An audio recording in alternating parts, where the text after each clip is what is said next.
wants to plug into AWA? Honestly, No! Next question. Next question. I'm like, oh, let me say hi to my gran.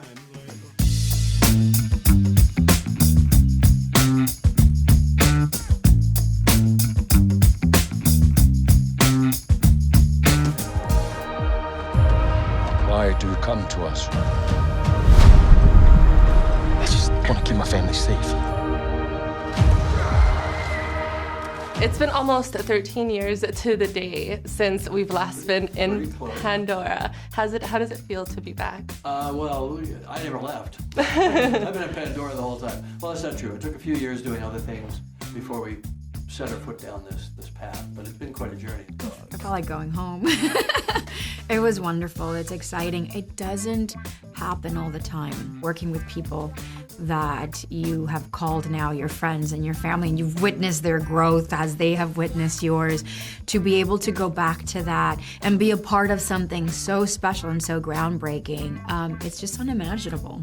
What would you say was the most challenging part in creating the Avatar or the Way of the Water? Well, working underwater, performance capture is not easy, I'll tell you that.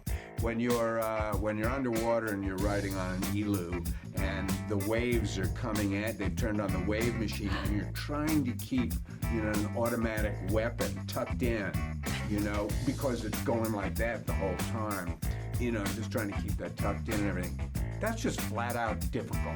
That has nothing to do with acting at all. That's just hard to do. Water was a tremendous challenge for us.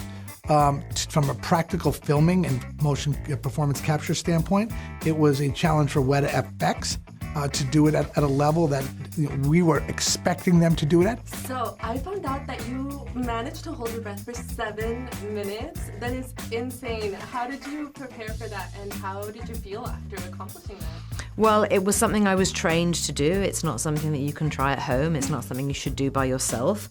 I was trained, and it was a specific 3 weeks of intense work with an instructor named Kurt Kroc, who was absolutely a wonderful, wonderful man. And I built myself up for the challenge, and I felt really ready to give it a go, and I was, enormously proud of myself. 7 minutes and 14 seconds, and I couldn't believe it. I actually thought he was kidding me and that he probably got a number wrong on the timer, but I was very proud of myself. Well, so excited to see you come back in Avatar: The Way of Water. You returned in a pretty unconventional way, so what can you tell us about your character this film? Yes, well, I had a talk with Jim in 2010, and we were kind of riffing on, if there was a girl, who's a bit odd and different, who's connected to Grace, who has her love of nature and all this stuff. I mean, of course, he built on that a lot when he was writing the script, but I was so I thought this was the coolest thing I'd ever gotten to do, and the fact that he was crazy enough to let me do it, I was very grateful for. What would you say is something that you have the most in common with your characters? For me, there's a lot I can relate to with Took. I mean, we're both the youngest, and both don't see ourselves as the youngest, kind of trying to prove that we can do what the older kids can do, and both of us, our family is the most important thing to us, and both of us, we grew up in this family, mixed race family, really, and with parents from very different cultures and backgrounds, and so in that way I really relate to Took, and playing her, I just can relate to her so much, and I also learn from her so much, and I hope one day I could be as brave as her. You put a part of yourself in your character, and I think, like she said, Trinity said, I think I would love to be as brave as Spider, to have the courage to run around with 10 feet tall people all day and, not be super tired. I don't know, yeah. What were your reactions when you found out that you had been cast in the film? I was at a modeling job, and I was with my mom, and I was shooting, and then I come out to go see my mom, and she's not sitting where she usually does, and I go out to look for her in the studio, and she's on the phone, and then she comes out, and she's like, and I'm like, I got it, and we're in a hallway, and then I'm running to her, and then we start crying, and it was something's gonna change in your life when that moment happens. We were the last people on the bus to leave LA. That's when I really met Jamie.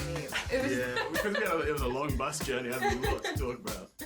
But yeah, like loads of people got sent home, so we kind of had a sense that it was going to go our way on Yes. that bus journey. Most of the conversation, she was like, "No, you'll be back here. We'll see you again." But yeah. If there's one element of Pandora that you would want to have in real life, what would it be? Oh, I don't know. I'd want to be able to ride one of those critters. You know, I think the skim wing. Skim wing's pretty cool. He's fast. You know, you can get places on a skim wing and go about 40, 50 miles an hour. But you got to be able to hold on tight. I think I really do like riding the Ikran, I gotta say. I know that, I mean, you can't beat it. You just, woo! You know, swooping around. Oh, easy.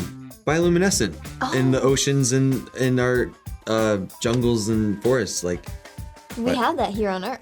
Yeah. well, I mean to the extent of, of like Pandora. That'd be so cool. Every That'd be night so cool. going, yeah, that'd be amazing. And the forest becomes just like It's kind of like that with purple. Christmas though, because you walk outside, especially here in London, and Oh, you just see yeah. Christmas lights everywhere. It's pretty nice. There's one element of Pandora that I wanted to have in real life. I would maybe say it would be an elu, which is the fun creature that they ride in the film. You know, to me, to be able to go into the oceans and to explore it by being connected to a creature and having it be your mode of transportation and feeling that bond with them while you're experiencing that, I'd go with the elu. Yeah, I'd probably take like A1. Yeah, I'd take A1. Just plug in. Not plug in. You plug in. Well, you do plug into AWA. That actually did come from fact. Did that come back? Yes, yeah. it did. I'll take that. There's no tricks. Can't get He wants to plug into AWA. Honestly, No! Next question. Next question. Not like, oh, let me say hi to my grand. Like, oh, Yeah, no, I know. That's like what I meant. But then good, you. yeah. None of us meant the sexual thing. Good. No, and then. if you could have one element of Pandora in real life, what would it be? I think just the physical ability of all of these characters and the fearlessness. There's something so admirable about that. Just that ability. They can do anything. I don't know. Yeah. It's the connection they have to each other. Oh, yes. And each other's memories. And, you know, I think that's what this movie shows, is that we're all connected. Yeah. Before we are born and after we die. It's always going to be a strong bond. What is your go-to favorite movie snack? Movie snack? Whoa. Good question. It's popcorn. It used to be popcorn and Raisinets, like those put in chocolate there? comfort. Yeah. Yes. And then it was I like put it all popcorn together. and like peanut M&Ms. And now it's caramel popcorn. I feel like the older I get, just like, oh, like, I like the occasional Sour Patch Gummy in there. yes. Oh, you're right. Oh.